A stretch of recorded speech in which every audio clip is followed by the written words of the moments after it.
that are nice to do. We can't afford, if this goes through, we can't afford to do the nice to do's. We have to do the foundation core services that city government is responsible to provide for everyone, equally, fairly, and daily. Thank you. Candidate Batdorf. I want to make it clear that I am in favor of the homestead exemption increase. That will provide a tax benefit to every homeowner in the lower end of the homeowner scale. So anybody who has a property assessed 250 or below will not pay taxes other than school tax. That's a benefit. That's spread across the city, across the state, but across the city. That's our money. That's not the city's money. So what cuts will need to be made, I agree. We have right now 29 employees at the city that make over $200,000 a year. We have 213 that make over 150,000. I think I'd look there first. Candidate Gabbard.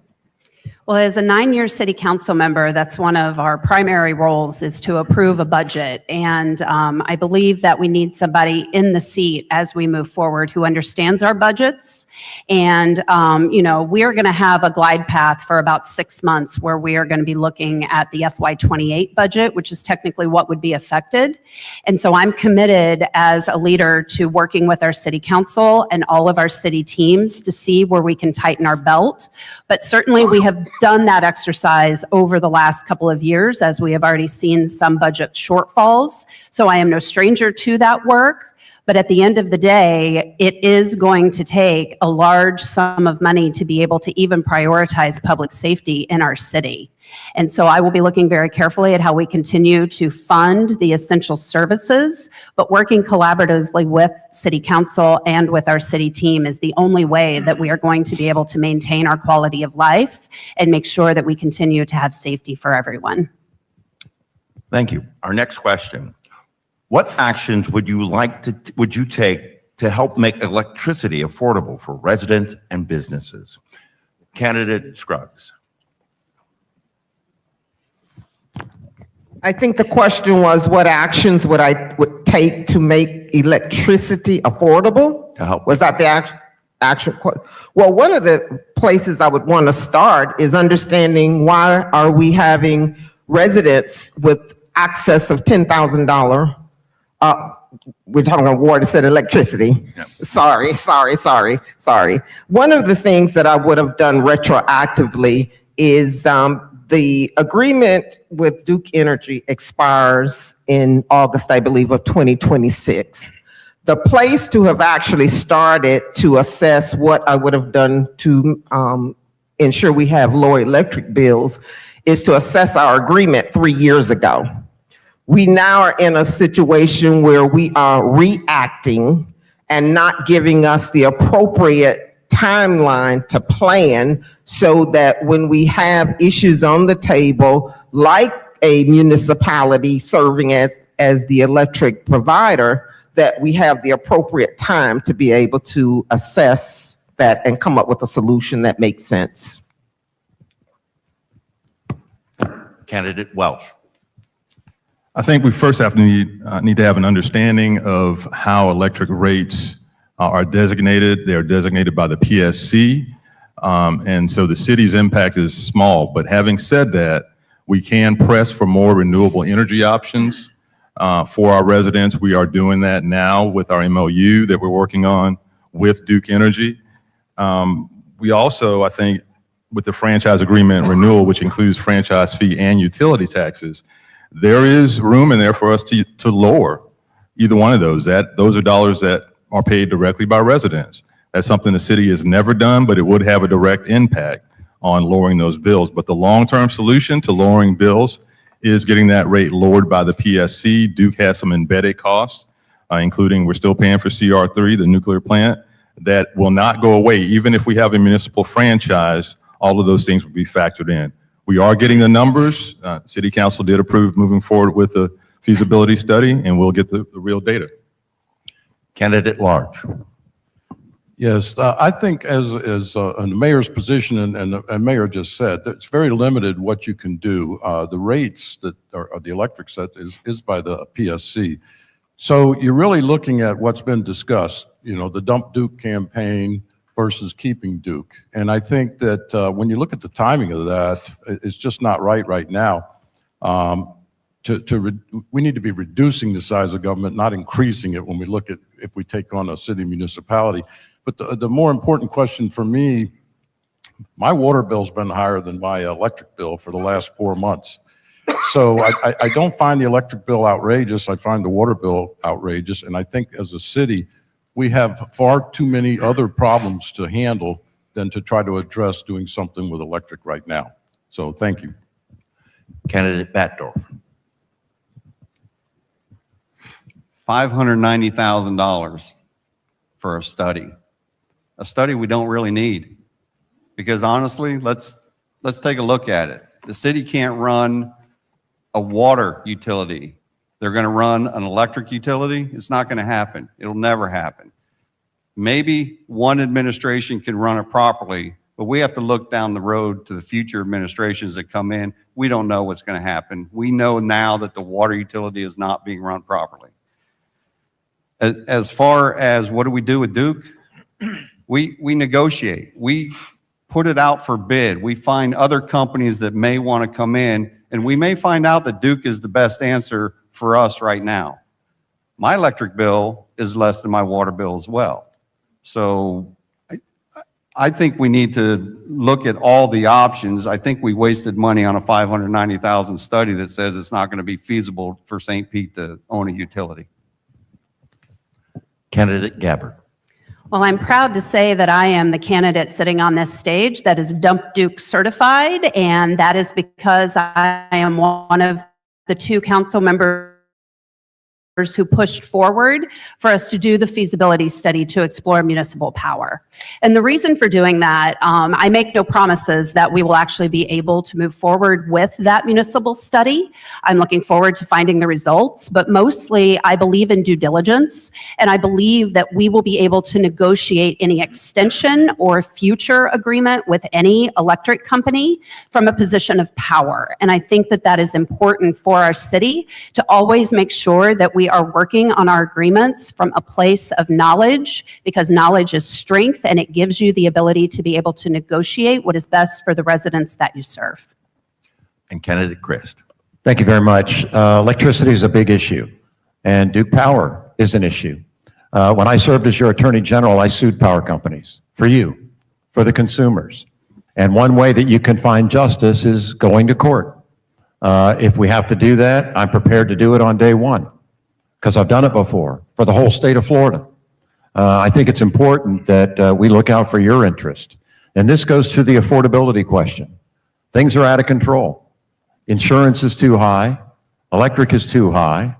You know, these are the kinds of things that you need to have somebody in the mayor's office who's looking out for your interest, the economy that you and I have to deal with, and make the cost lower. That's why I want to cut property taxes and save you about $15 million a year that goes back to you, the people, the citizens of the city of St. Petersburg. Thank you. Thank you. Next question. Keeping in mind the housing down payment program in the city of St. Petersburg, how would you address housing affordability and ensure that St. Petersburg remains accessible to residents of all income levels? Candidate Welsh. Thank you. Housing affordability has been a priority for my administration since day one. I ran on this housing as one of our 5 pillars for progress, and we made tremendous progress.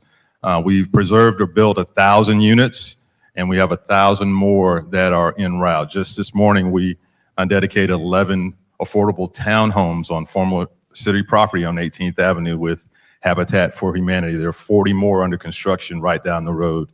Folks earning 80% AMI are going to get into home ownership on all of those properties. It has been a priority. I brought in a housing team. I made housing a pillar. Rob Gertis was my first promotion, promoted him to assistant administrator for housing, later made him the administrator. He brought in Amy Foster, and they are winning awards for their approach. Won an award for the Florida Housing Coalition for using the most ARPA money for housing.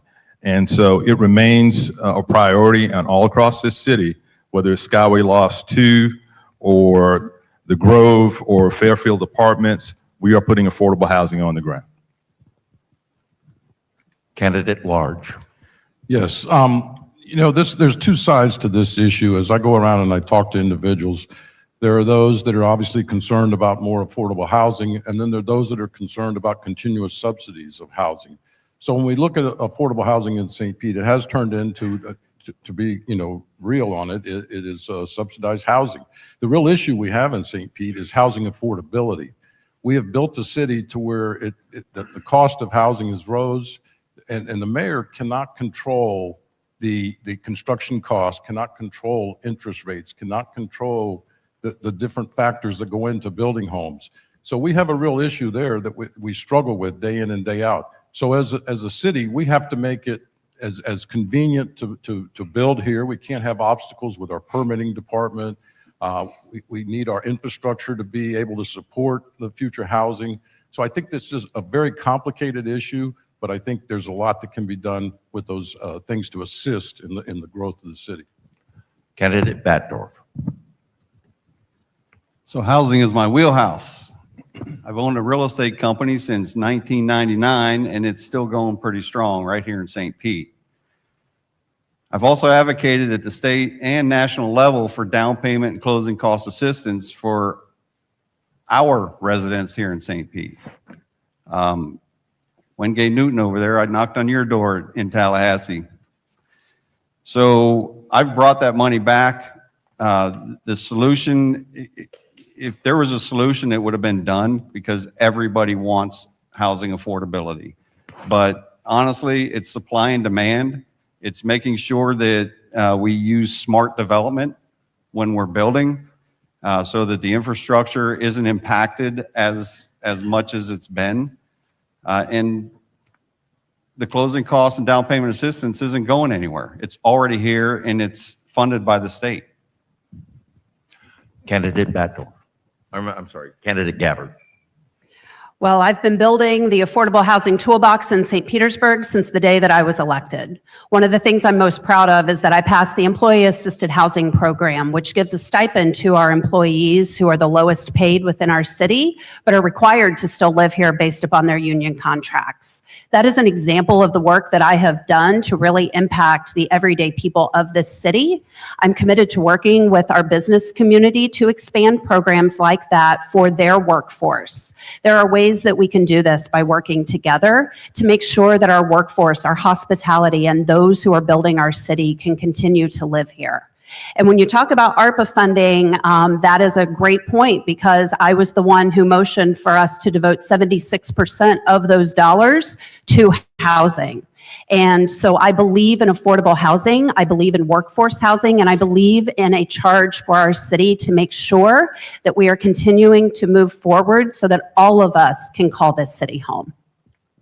Candidate Christ. We need more homes that working people can afford. It's that simple. The teachers, nurses, firefighters, the people who actually make this city run. As mayor, I'll do three things. I will speed up the permitting so good housing does not die in a drawer for years. Delay is expensive, and every month it takes for a home to be sold costs more and it increases.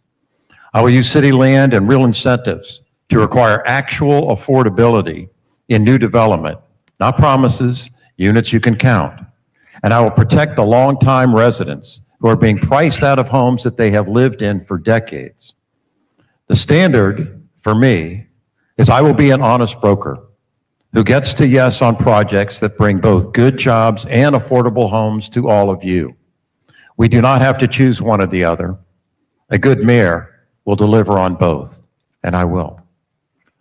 Candidate Scruggs. That's okay. I think one of the first questions that I have to ask myself as mayor of St. Petersburg is when we use the terminology affordable housing, the question has to be affordable for whom? We attended a dedication this morning, a habitat, from the majority of us did, and it was interesting that the majority of the homeowners were professionals. that had to reach out to support for habitat. The issue in St. Petersburg, first and foremost, is that people have to make more money. We have to create a livable wage. We cannot continue to, as we talked about, the mayor does not control the cost of construction. But what we can do with the power of convening is convene the right stakeholders to the table to talk about how do we create a wage where people can afford the housing that is already in place. Thank you. Our next question. What the city decides to do with the 86-acre site will have long-lasting impacts. How will you address broken promises to the city, to the gas plant district? And what parameters should the city set for this site before any developer gets access? Candidate at large. So the gas plant area is obviously a very, very substantial issue for the city. Long-term, it's a generational decision. We need to recognize the history, but at the same time, we have to make this work for the entire city. This is an extremely valuable tract of land, and we can't undersell it, undervalue it, and we have to take it very slow, very cautious, and make sure we make the right decision. Like I say, honoring the history of the gas plant district, but at the same time, making this tract of land work for the entire city and the best interest of the whole city. So thank you. Candidate Batdorf. So the way to honor those promises that were made is to create more jobs, create more access. We have a property right now that's worth $390 million.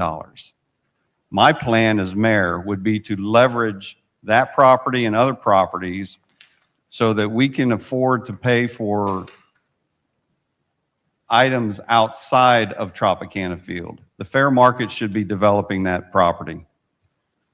We should have ideas on what we would like to see, but it's the fair market that's going to generate the income that's going to solve a lot of the other financial issues that this city has. Candidate Gabbard. Well, I've led the charge at City Hall to request the pause of a developer selection until we can do a comprehensive study on this site. The residents are asking us to make sure that we do not give away our most valuable asset before we know what we really need to have there in that location. And what I hear more often than not is, should we even sell the land at all? And this is a question that we have yet to answer. Is there smaller parcels that we should sell? Are there things that we should keep for city assets? We have not even begun to answer those questions. And so I'm committed to seeing that study through. We continue to work on that with our partners and the League, the Urban League, Foundation for a Healthy St. Pete, the list goes on, to continue to make sure that we keep community voice at the center of whatever happens at the gas plant district. Candidate Christ. The gas plant district is one of the most important pieces of land in Florida and carries a promise this city made to families who were displaced from it generations ago. We have to honor that promise. My focus is bigger than any one tenant. That land should deliver for the people of St. Pete, good jobs, housing people can afford, and the kind of anchor institutions that build an economy for decades. It's terribly important, I think, to understand that we have a gem, if you will, in the gas plant area, a real opportunity, and there have been several proposals put forward. I think that we need to study them carefully, do what's best for you, the taxpayers of this city, and do what's appropriate for that land. It's a huge parcel of land just outside of downtown. It takes somebody responsible to get it right, and I will do whatever I can to make sure we do get it right. Thank you. Candidate Scruggs. The first place that we have to start with discussions about the historic gas plant is start telling the truth and being clear on who the promises were made to. We play with the language, but let's be clear that the promises were made to my family and many descendants of African descent. So when we start talking about what happens on that site, We got to start with the foundational truth, and we have to start with strategic planning, not only for the historic gas plant, but for the entire South St. Petersburg. The majority of the neighborhoods in this city have master plans that guide the development. For some reason, with this administration and others, we have not been able to secure a master plan that is strategic, that guides the work, which is why we keep giving the resources away. We've got to begin with a strategic planning process that identifies the gas plant as a part of the entire South St. Petersburg. Candidate Welsh. These promises were made when I was in high school at Lakewood High School, 40 years ago. The way you honor those promises is to move forward and to not delay for another decade. We've planned and planned and planned to death. There are two mayors in this room who've gone through that process. We had more than 1,000 people weigh in community conversations when I issued an RFP. One of those community conversations was right here at St. Pete College. It all comes back to the same thing. I call it the JHOP principles: jobs, housing, economic opportunity, and honoring the promises. The study that we've delayed moving forward on to get the ULI results is going to aggregate that.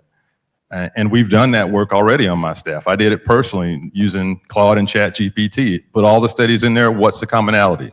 JHOP.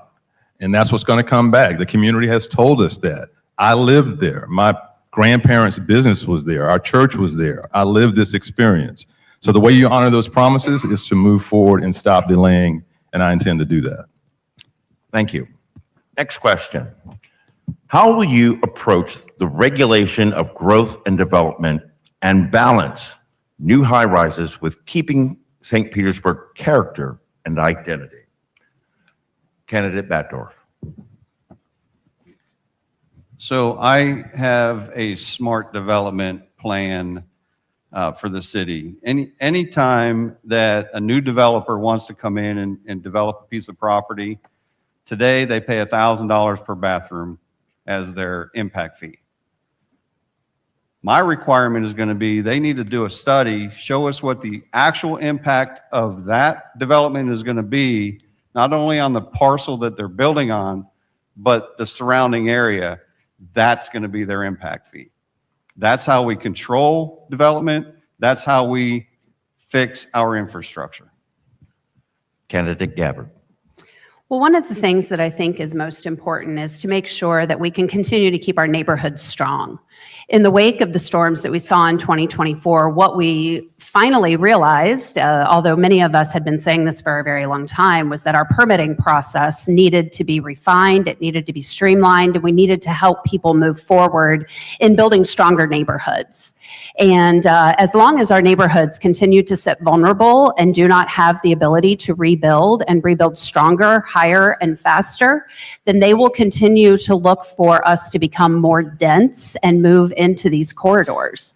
We have got to do our permitting system in a streamlined and expedited way so that everyday people can continue to thrive within our neighborhoods while we work on development opportunities to be able to control our runoff, make sure that we have more green space within these developments, and make sure that we have that balance that we need in a built-out city.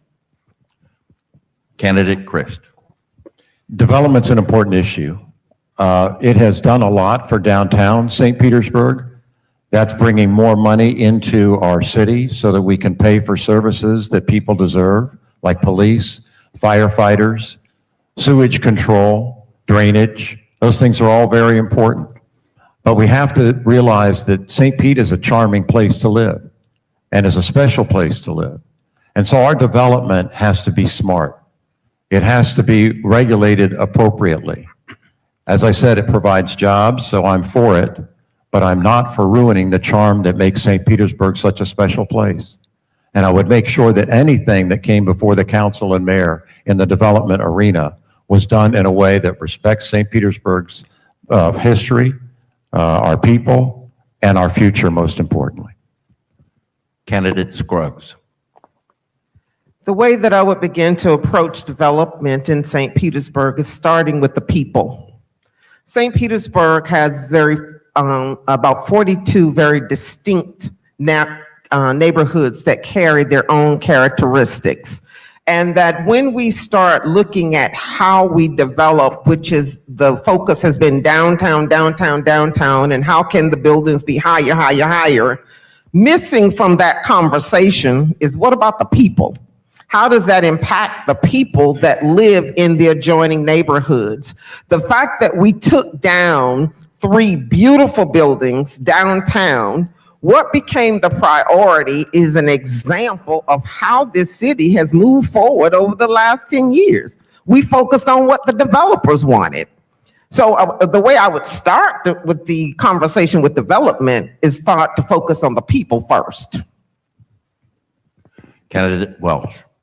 So the question was high rises? Go back on that. Yeah, I'll ask it again. How will you approach the regulation of growth and development and balance new high rises with keeping St. Petersburg's character and identity? Okay. The high rises are not the problem. And if you looked at our state of the economy, you'll see how much high rise developments contribute to our tax base. A lot of us here are homestead exempted. We've got to save our homes cap. Our taxes don't go up more than 3% a year.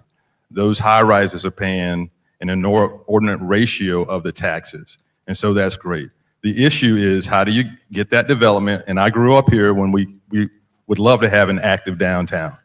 And now we've got it. The development is happening in the areas we planned for over 30 years. I served on Fort Pinellas, the planning council. It's happening in the activity centers, downtown, Gateway, Skyway Marina, Tyrone. And then we're keeping our neighborhoods the way that they are. The real issue is infrastructure. If we had zero growth, we still would have a problem with our infrastructure. The issues in 24 weren't because we had growth, it's because our infrastructure hasn't been kept up. That's really what we need to focus on. Candidate at large. Yes, this is something that, as I go around and I talk to people in the community, you hear all the time, what are you going to do about all the development? There's a lot of concern about how that's going to affect our city long term. And I think some of the comments we've heard here are very relevant. We want to protect the character of our neighborhoods. So that's first and foremost. That's what makes city of St. Pete, such an appealing place. I think the real problem, though, has been, as was mentioned, the development has far outpaced the maintenance of our infrastructure. And I think we just have to slow down. The word smart comes up a lot about development. It has to be strategic. It has to be cautious, careful. And we can't keep putting tomorrow's development on yesterday's infrastructure. It's time to fix our infrastructure and focus on that. And then let's talk about future development. Thank you. Our next question. What will be your approach to infrastructure, including wastewater, stormwater, and hurricane resilience? Candidate Gabbard. Well, as a city council member that represents a district that lies 95% within the coastal high hazard, I certainly understand this issue better than most. Our infrastructure, we must invest, but what we need to do is we need to invest in a way that prioritizes the return on that investment.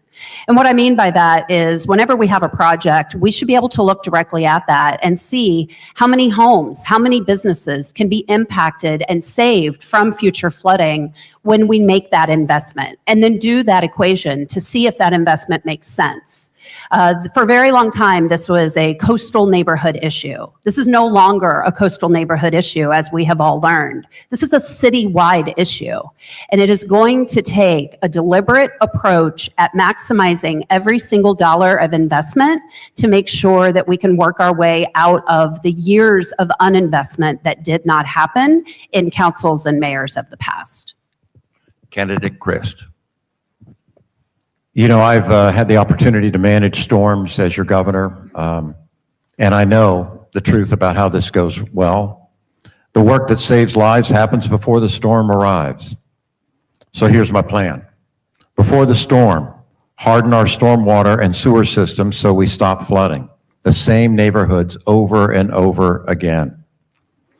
For our most vulnerable neighbors, a real registry so we know who needs help in getting out, with transportation and pet-friendly shelters ready to go after the storm, debris contracts signed in advance so that cleanup starts on day 1 instead of week 3.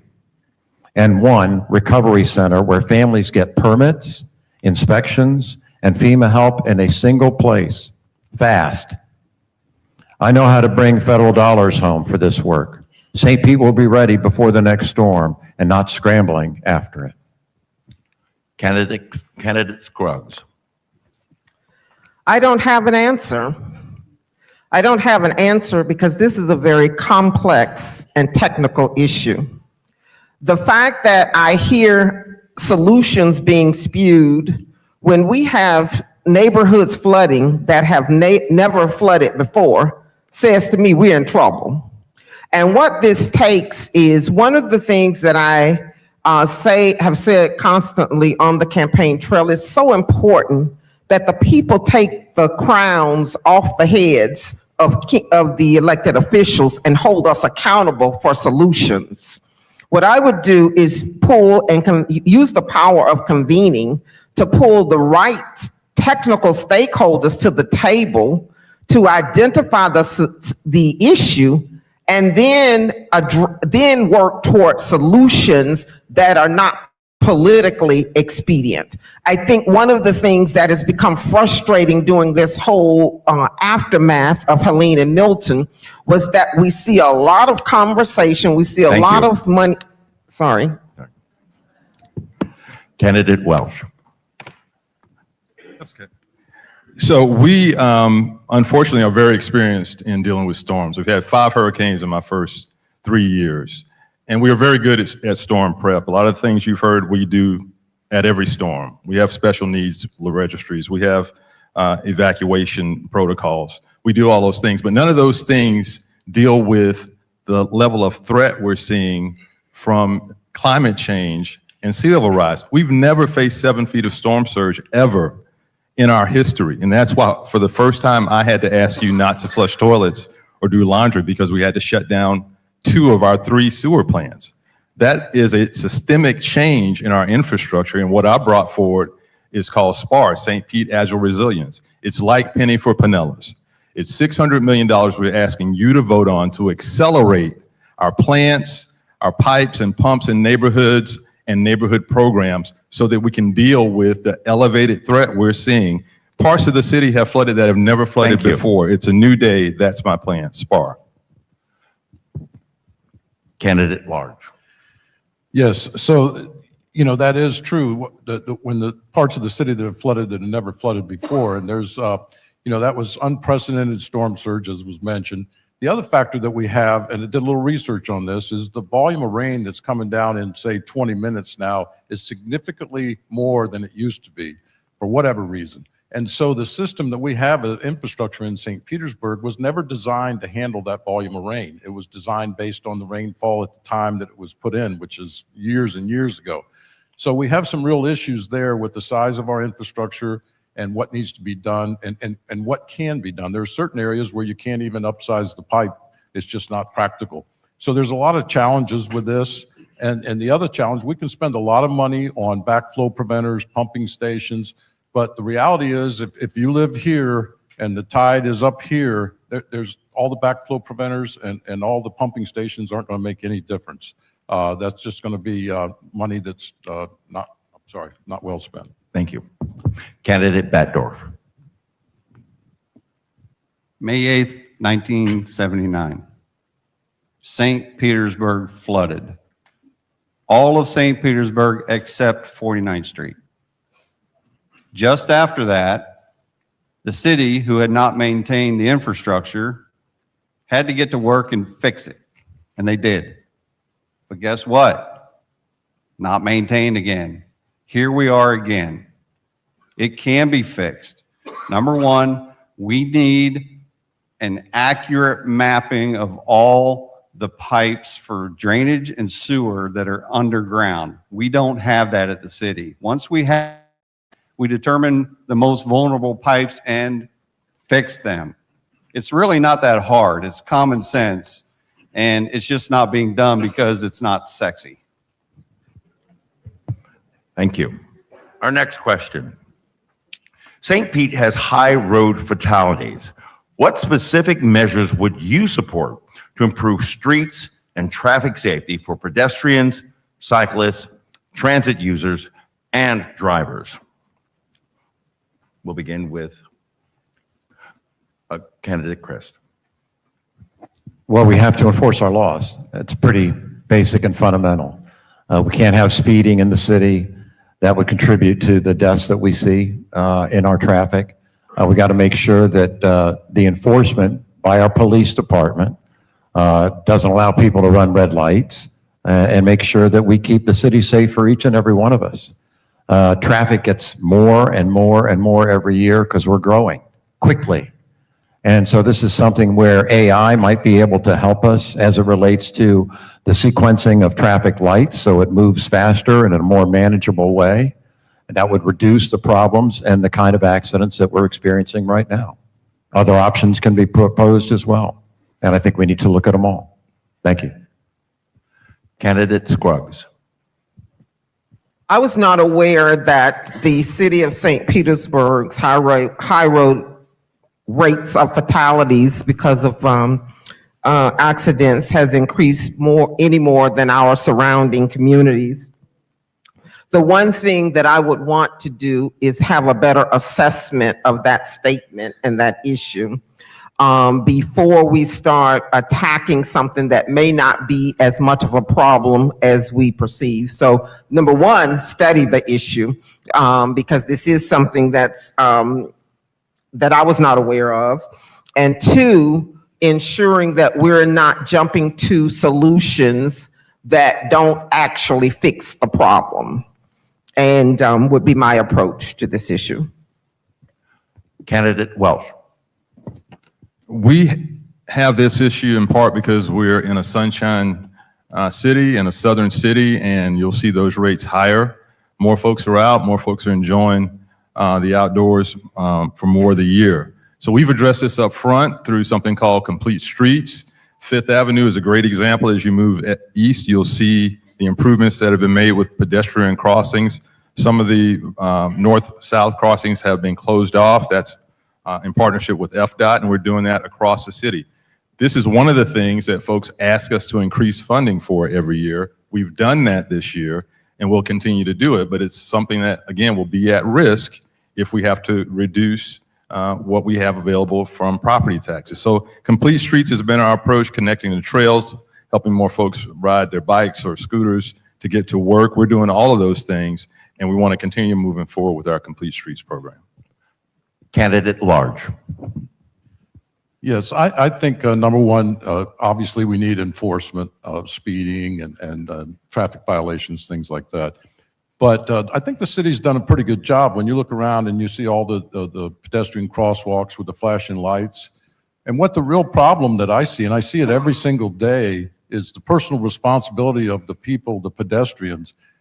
Walk that extra half a block and use that pedestrian crosswalk instead of trying to cross the road a half a block away from the flashing lights. I see that, like I say, every single day, an example of not using those investments that the city's made to promote pedestrian safety. So I don't know if it's a public education campaign or what we have to do. We have to get people to use those resources that are put in place and make themselves safer. Candidate Batdorf. We have an old road system, not designed for bikes at all. We have the Pinellas Trail, which is designed for bikes and pedestrians, and it's mostly connected throughout St. Pete and then going up into Pinellas County. My plan is to extend the Pinellas Trail into different neighborhoods so that there is a continuous biking route for people who want to do that safely with the wider sidewalks. It just makes more sense that way. We have a street, Dr. MLK, that starts a bike path and goes about 10 blocks and then it ends at 22nd Avenue if you're heading south. It's like, well, what do you do from there? We need a more cohesive, connected bike and pedestrian network. And oh, by the way, with the Pinellas Trail, let's put an automated tram that people can just get on. It's automated and electric and just go downtown and all around. Thank you. Why not? Candidate Gabbard. In 2020, I went through a program under Smart Growth America called the Complete Streets Champion Program, and I was certified by that program. And what I can tell you is that the Deadly by Design study that comes out every year is not new. This has been an issue that has been ongoing. Pinellas County has some of the most deadly roads in the entire country. Under Mayor Kreisman, we passed the Complete Streets Plan, and I was happy to support that at the time, but we have failed in getting further investment in that plan over the last few years. We need to reinvigorate that plan. We need to invest fully in that plan. I was endorsed by Activate St. Pete because I believe in people over pavement. I believe that people should be able to get around our city safely on a bike, walking, however you choose to get around our city. You should be able to know that at the end of the day, you'll be able to come home to your family. I'm committed to making our roads safer for all road users, whether you want to have a car, whether you can have a car, or whether you enjoy driving in your car. We should all be able to get home to our families at the end of the day. Thank you. This next question is almost a little personal because I'm a mentor in Men in the Making. What are you going to do for youth in St. Pete, and how can you ensure there is funding for programs for them? We'll begin with candidate Scruggs.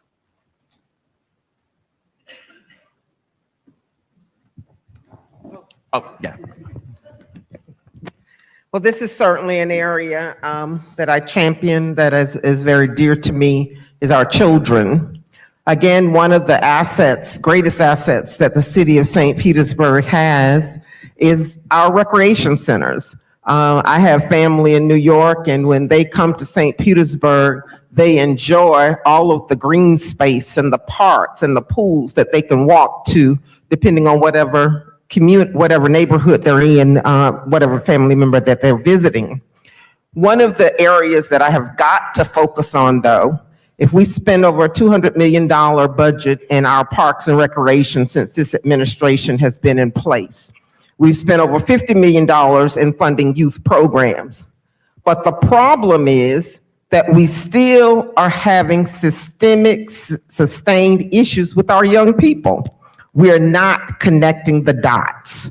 So my first solution to this issue with our children is assessing how we're spending the money that we're saying we're spending on children. Thank you. Candidate Welsh. So this has been a priority for me from the first day. Youth and education opportunities is one of the 5 pillars. So we do everything from trying to provide more opportunities for youth through education. We fund the Shirley Proctor Puller program, STEM programs. We have a great program called the Mayor's Future Ready Academy, where we bring in cohorts. They do rotations in sanitation, parks and rec, public works. And out of that program, about 75 young people mostly have gone through that program, come out with their CDL and other certifications. We've hired more than 45 of them to permanent careers with the city of St. Pete. So we're showing the youth there are opportunities. On the other end, when the young person gets into trouble, we want to wrap around that family. And we have a program called Forward Together that the residents voted on a couple of years ago in our budget that dedicated $1 million to wrapping around service. So a kid gets in trouble one time, you can get them back on the right path. So everything from opportunities to getting kids on the right path, we've done that and we'll continue to. Candidate Large. Yes, so I think one of the issues is reaching the youth when they're a little younger and giving them hope. And we did that. We partnered with St. Pete College some years back, and we started a program where we would take at-risk youth and we'd bring them down to what at the time was the Allstate Center, and we'd show them the life of what it's like to be a firefighter, the life of what it's like to be a police officer, and try to give them hope when they would say, well, college is not in my future, or I don't know what I'll do. We gave them an opportunity to see that there's things that they could do. And it's those kind of programs that we need to keep doing. We need to have opportunity for that youth, again, to give them hope. That's the biggest part of it. Candidate Batdorf. part of my platform is a crime prevention youth program. The city right now has a ton of nonprofits that reach out to our youth, but none of them talk to each other. They don't talk to the school system. They don't talk to the courts. They don't talk to the police. It's not cohesive in any way, shape, or form. My plan brings in private enterprise to offer these kids 15 to 20 an apprenticeship job, especially the ones that are on the wrong path that maybe we can snatch out of the court system and put them back on the right path. Let's get them a paid apprenticeship so they learn skills that they want to use into the future. And then when they graduate, while they're learning, they're also getting financial advice as well. And once they graduate, they have a full-time job or someone can set them up in business. I've already got businesses lined up that want to help with this. We need to just put it all together. The nonprofits are already talking to me. I'm ready to go on this one. Candidate Gabbard. Well, as a mom raising a 15-year-old and being busy and working, we certainly know how hard it is on our families to connect the resources that exist at City Hall and make sure that they can make a difference in the lives of their kids. And the Dream Defenders have brought forward for the last several years a plan to do just that, employing our youth to go out into the communities and share the programs and the everything that we have available for our youth.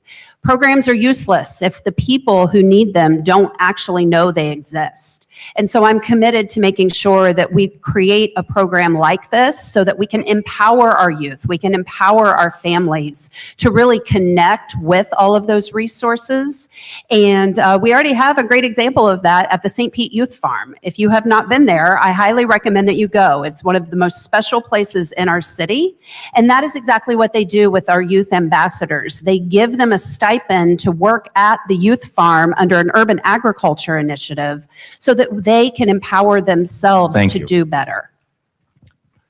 Candidate Christ. Thank you very much. This is a critically important issue. It's important that kids have an opportunity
My plan brings in private enterprise to offer these kids 15 to 20 an apprenticeship job, especially the ones that are on the wrong path that maybe we can snatch out of the court system and put them back on the right path.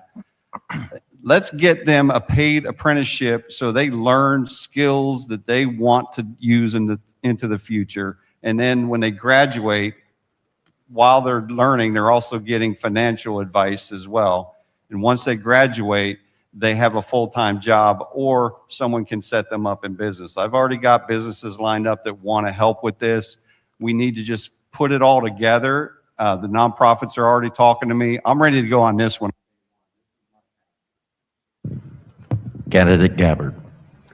Well, as a mom raising a 15-year-old and being busy and working, we certainly know how hard it is on our families to connect the resources that exist at City Hall and make sure that they can make a difference in the lives of their kids. And the Dream Defenders have brought forward for the last several years a plan to do just that, employing our youth to go out into the communities and share the programs and the everything that we have available for our youth. Programs are useless if the people who need them don't actually know they exist. And so I'm committed to making sure that we create a program like this so that we can empower our youth, we can empower our families to really connect with all of those resources. And we already have a great example of that at the St. Pete Youth Farm. If you have not been there, I highly recommend that you go. It's one of the most special places in our city. And that is exactly what they do with our youth ambassadors. They give them a stipend to work at the youth farm under an urban agriculture initiative so that they can empower themselves Thank to you. do better. Candidate Christ. Thank you very much. This is a critically important issue. You know, it's important that kids have an opportunity after school during the summer that keeps them active in a productive way that makes a difference in their life. Earlier, I served on the board of the Police Athletic League, for example. And they provided lots of opportunity for young people, both after school and during the summer, to have productive pursuits that they could be engaged in. That's the kind of thing that I think really helps people, but I think apprenticeships are important as well, mentoring programs additionally. These are the kinds of things that we need to really look out for our children. I met with one of our esteemed bishops, pastors last week about a problem where young kids and teens are getting out and taking over areas. This happened in Clearwater not long ago. That's why these programs that I have mentioned, I think, can be so productive and so helpful in stemming the tide of the challenge for young people in our community. Thank you. Our next question. The arts community, specifically, the arts contribute significantly to St. Pete's economy, identity, and vibe. What specific actions would you take to fund and expand the city's arts and culture community? Begin with candidate Welsh. We have, in recent years, provided general fund revenue to plug the gap from state cuts to arts funding. To me, that is a stopgap measure. It doesn't really address the issue. For years, both as mayor and a member of the Tourist Development Council, and prior to that as county commissioner, I recommended that we dedicate a portion of the countywide bed tax to fund the arts. The county commission had looked at that. That was on the table. We have a new county commission. I see Commissioner Latvala here now. But to me, that is the most sustainable way. Other counties do the same thing.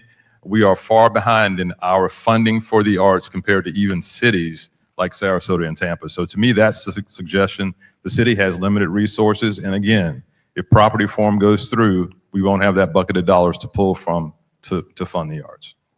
Candidate Large.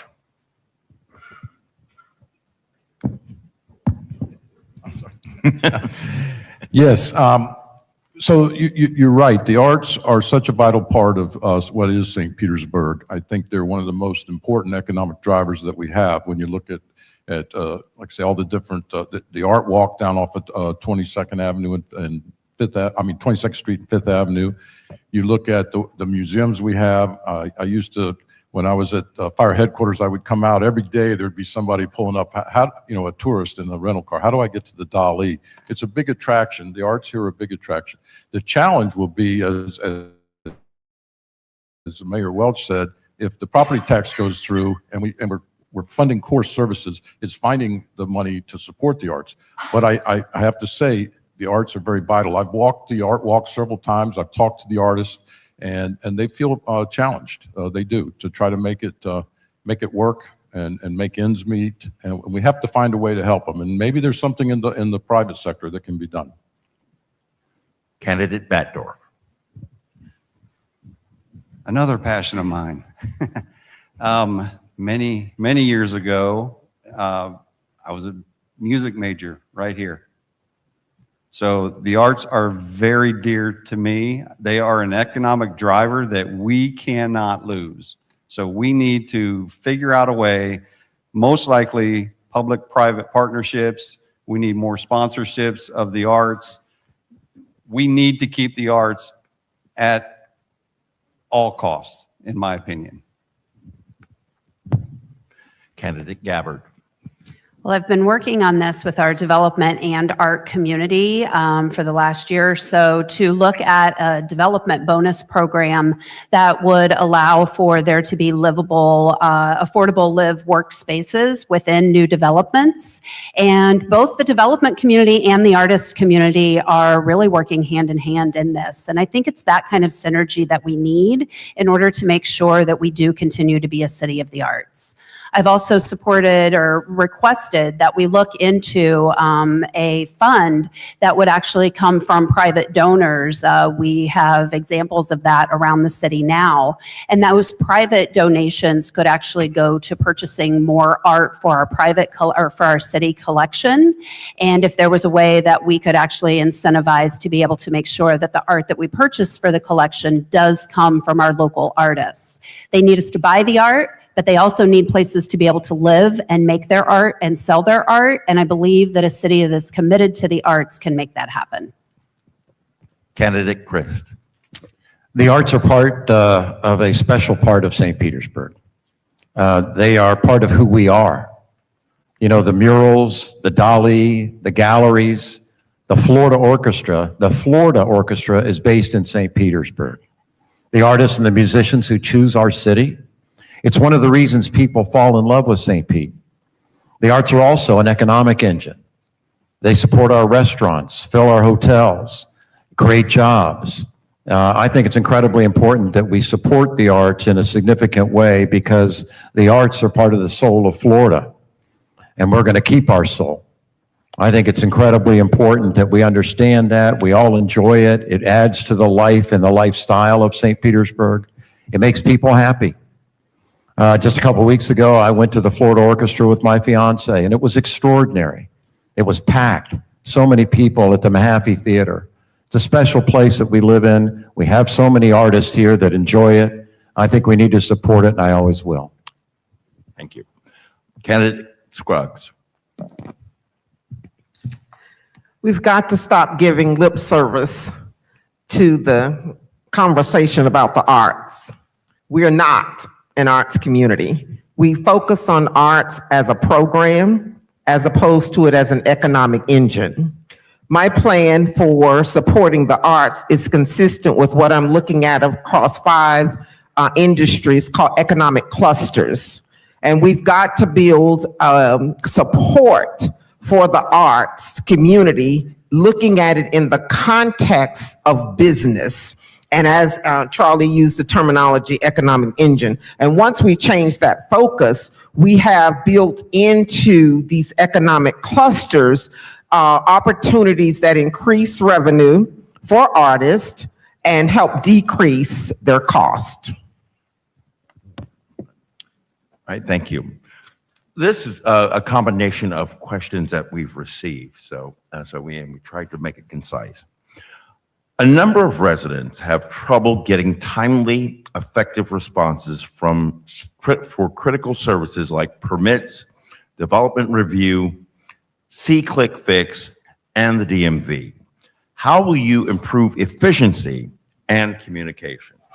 Starting with candidate large. Well, first and foremost is accountability. We have to hold people accountable to do their jobs properly. Another thing as I travel around that I hear about all the time is, why is permitting take so long? You know, why do I not get a call back? I talked to someone the other day, they said they've called 4 or 5 different numbers and nobody has returned the call.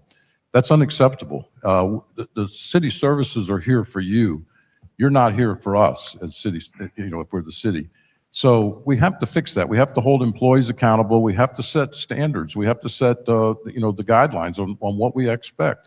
I remember when previous mayor came in and I was the fire marshal for the city, he wanted the permits out in 7 days. We couldn't do it. We tried, the building official and I, we tried, we couldn't do it. So he gave us 14 days, but we did it. We did it in 14 days. It can be done. It's just a matter of holding people accountable, setting the expectation and making sure that we meet that expectation. Candidate Batdorf. Boy, that's a whopper question. Those are the biggest complaints I get about the city is the permitting, the water department, high bills, no accountability, no transparency. Permitting can be solved 90% with correct reviews up front. Every person I talk to gets a review back from the codes department or the permitting department. They start construction and then they have to stop because something else came up. This needs to be addressed up front, one time, so the contractor knows what he's dealing with. That will solve a ton of problems in the permitting department. The water department, I'm hoping when I'm mayor, I'm going to release the Epstein files of the water bills.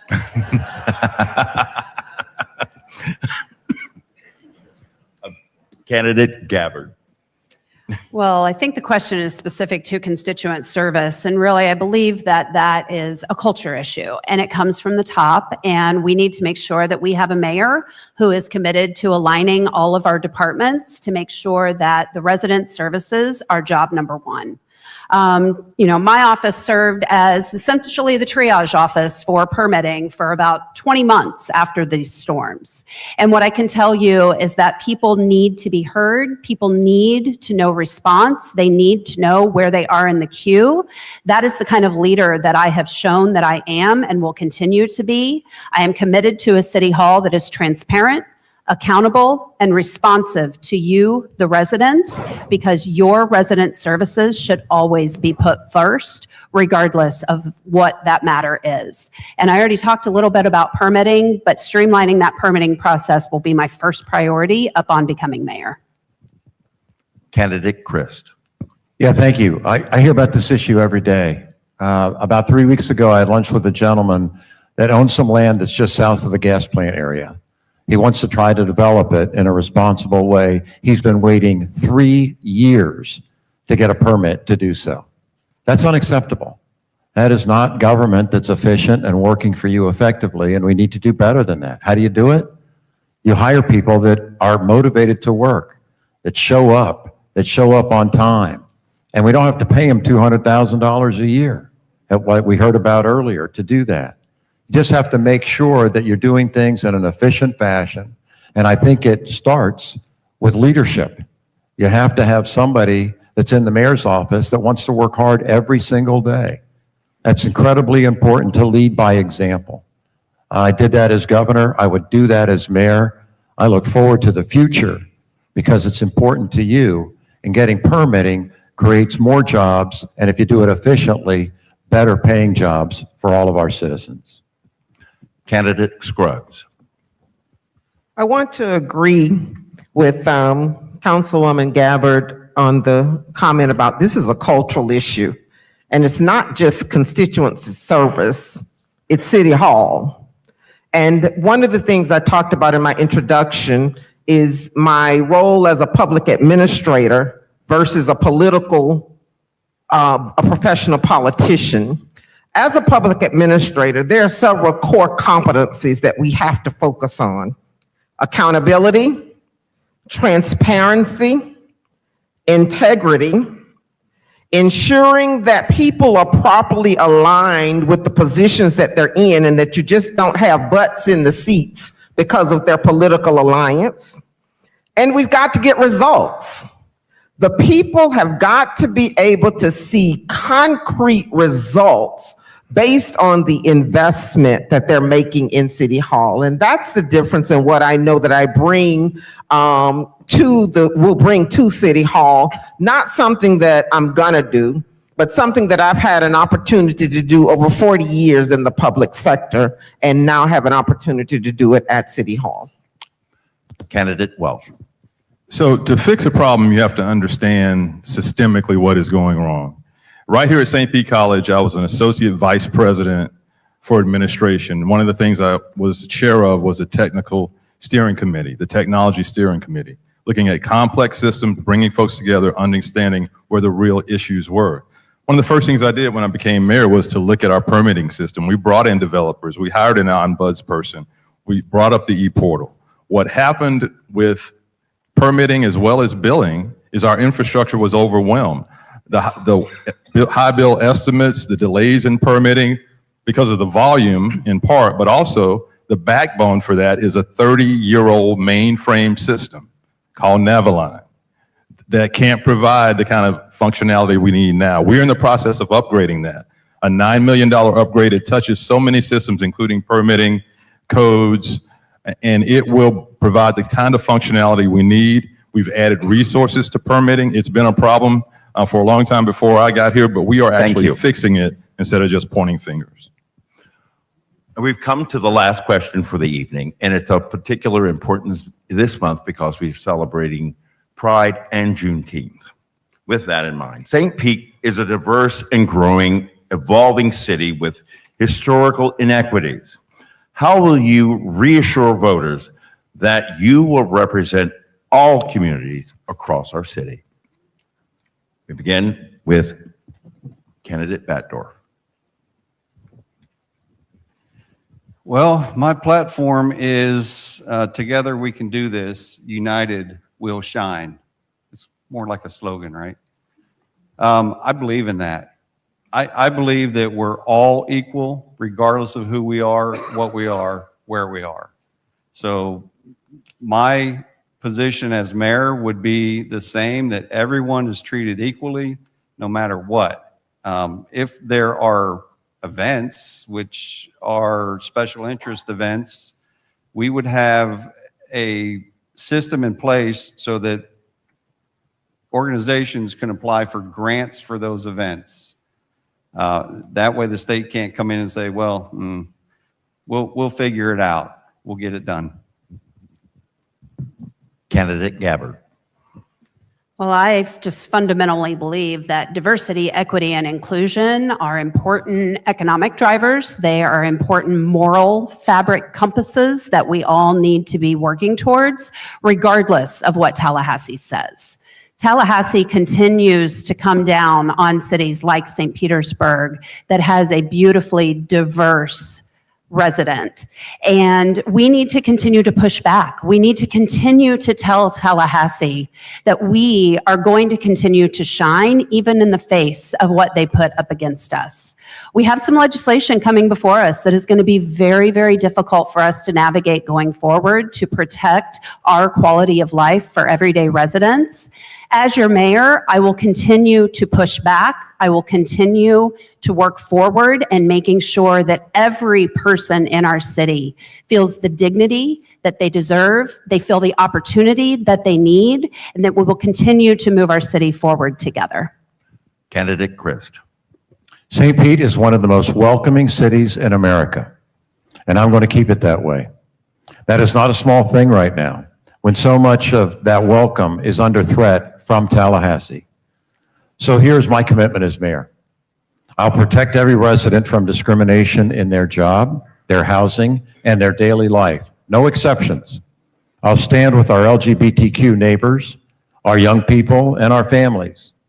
And I will make sure City Hall has their back, not just in June during Pride Month, but all year long. I'll keep St. Pete Pride strong because it is part of who we are and it lifts this whole city. This one is simple to me. Everybody deserves respect, and we need to treat everyone with respect and kindness and decency. You know, I believe in the golden rule. Do unto others as you would have done unto you.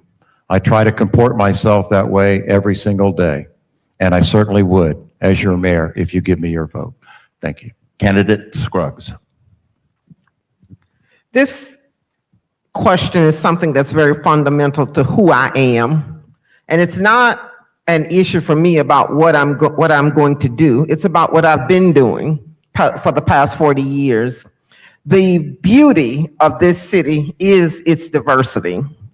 One of the things that I will bring to City Hall is the reality or the truth that in order for us to be a diverse and effective community and to bring meaning to our tagline, "We are St. Petersburg," we have to ensure that every person in this city feels that they're valued, that their input it does not depend on what clique they're in, but that they can offer their voice, and their voice will be respected for the fact that they're willing to offer it. For far too long, we have made decisions based on who you're connected to. And when I can have a 15-year-old tell me that this is a city of cliques, that tells me that we have a fundamental issue about inclusion. Candidate Welch. So focusing on the question, I ran on inclusive progress. And some have asked, what does that mean? Well, it's the opposite of exclusive. It does mean we are St. Pete, all of us, full stop. And it's important that you stand when an item is being debated, not saying what you will do, but what did you do when DEI was being threatened, when Black history was being pulled out of schools, when the LGBTQ history was being pulled out of schools. Did you say something? I did. With the city's name as mayor, on record, I stood against DEI. I've stood against the backwards legislation coming from Tallahassee. That's important. It's also why I renamed the historic gas plant development from Tropicana Field, because it wasn't about a baseball field, it was about a community. And so standing on those issues and using the bully pulpit of mayor is what I have done. It's what I'll continue to do. January 1st is going to be difficult for cities and counties across this state because of that DEI bill, and we're still looking at every option to fight that bill. Candidate at large.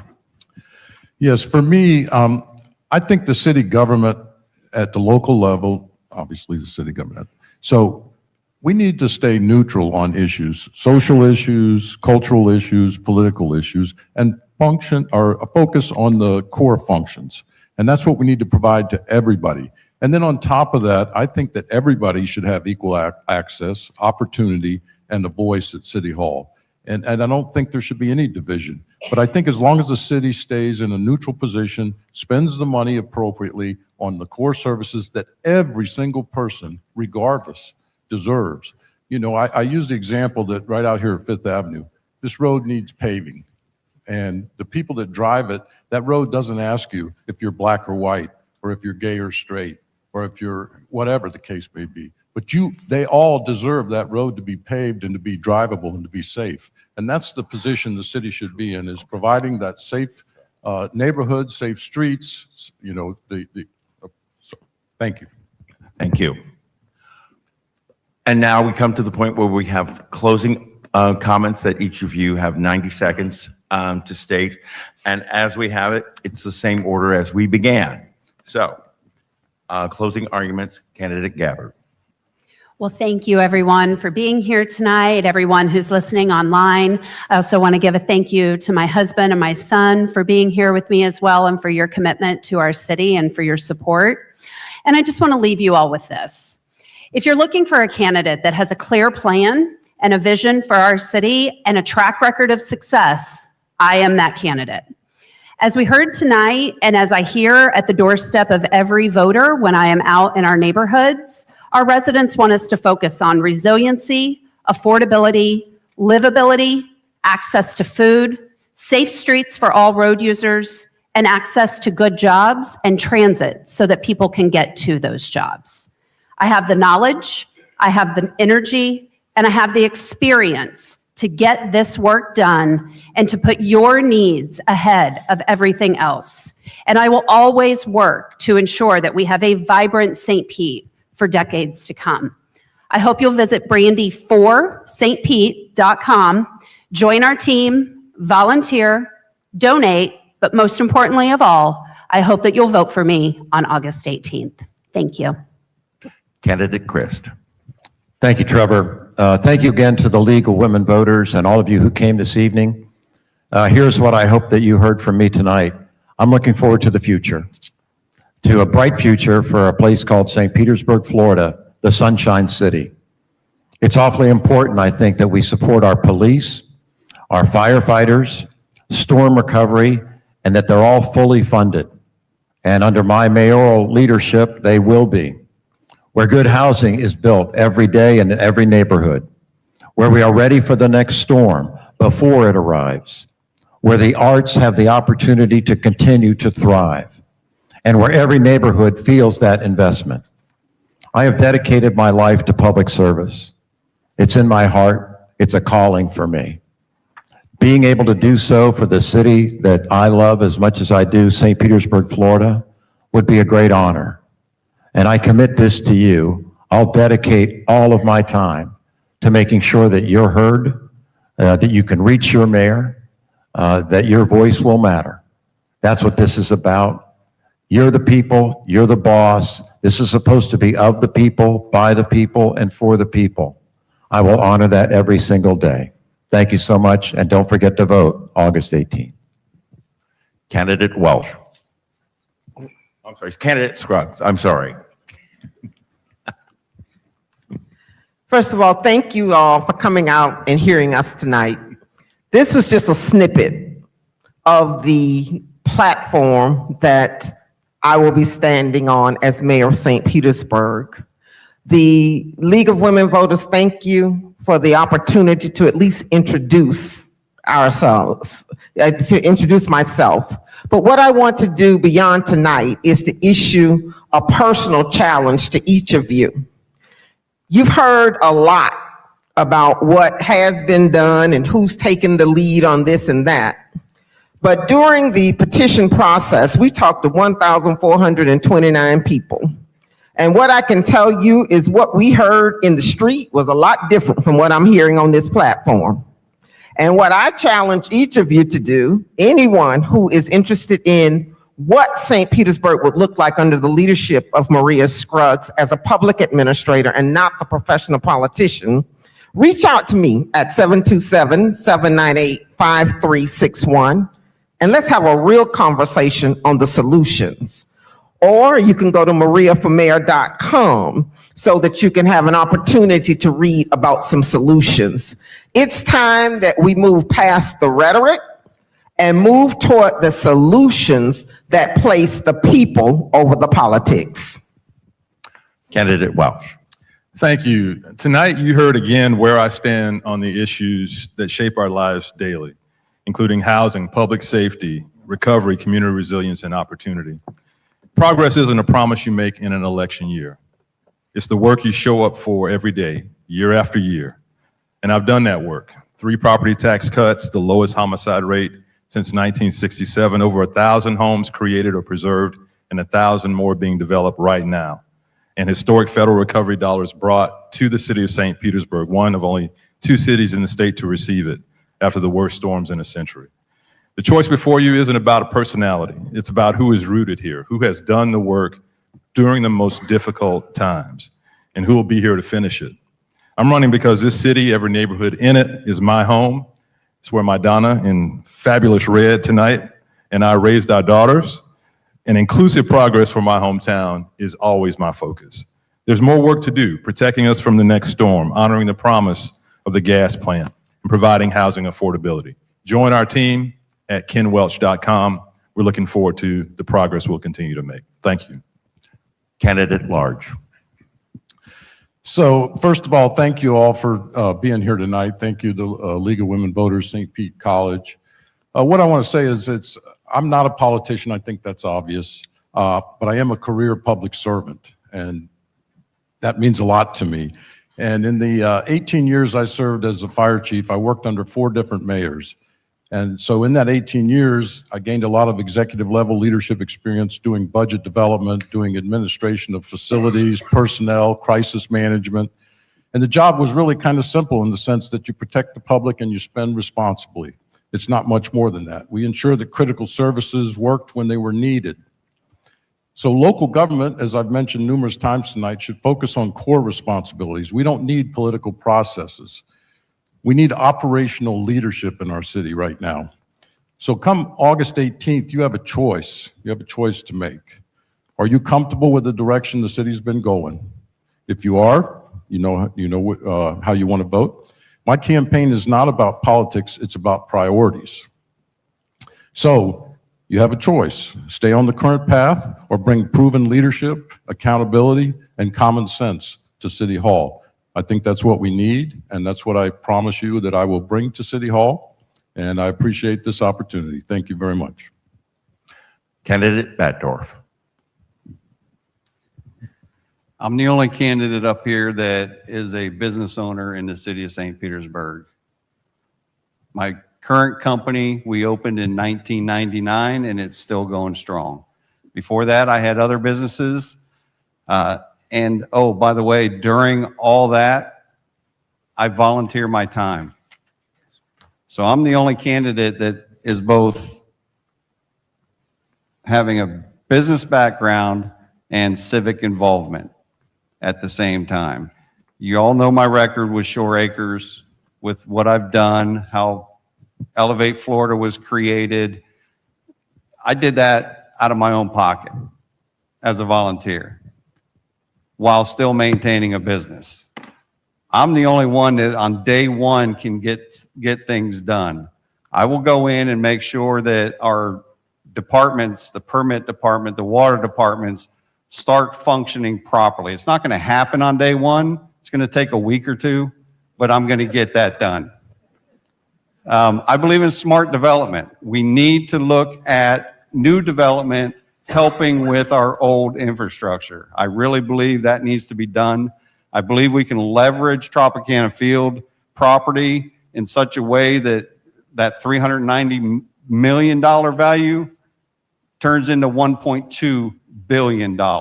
So we can leverage that money. We don't need new taxes. I'm okay getting rid of homestead taxes because that's our money and that's spread across the board.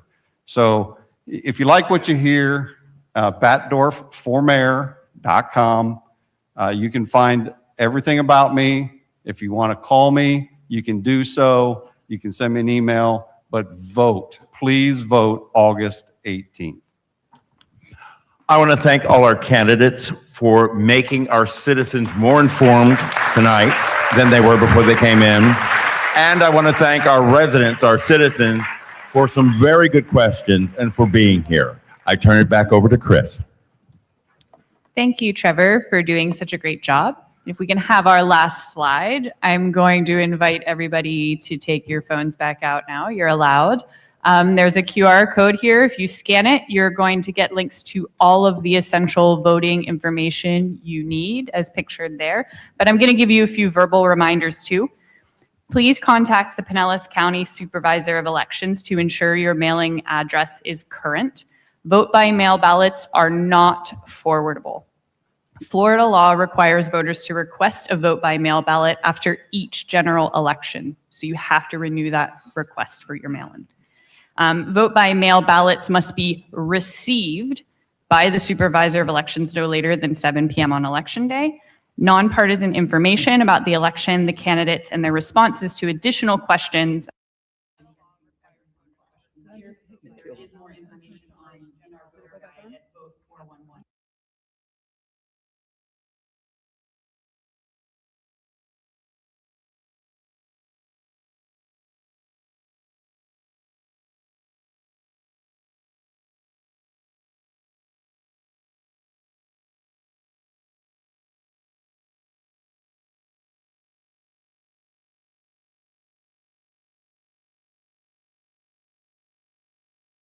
been here with us today, and all of our co-sponsors, including the National Council of Negro Women, the St. Pete Metropolitan Section, St. Pete Council of Neighborhood Associations, Interfaith Tampa Bay, Pinellas County Urban League, the Tampa Bay Association of Black Journalists, and of course, all of our dedicated League of Women Voters volunteers. If you put your hands up, please.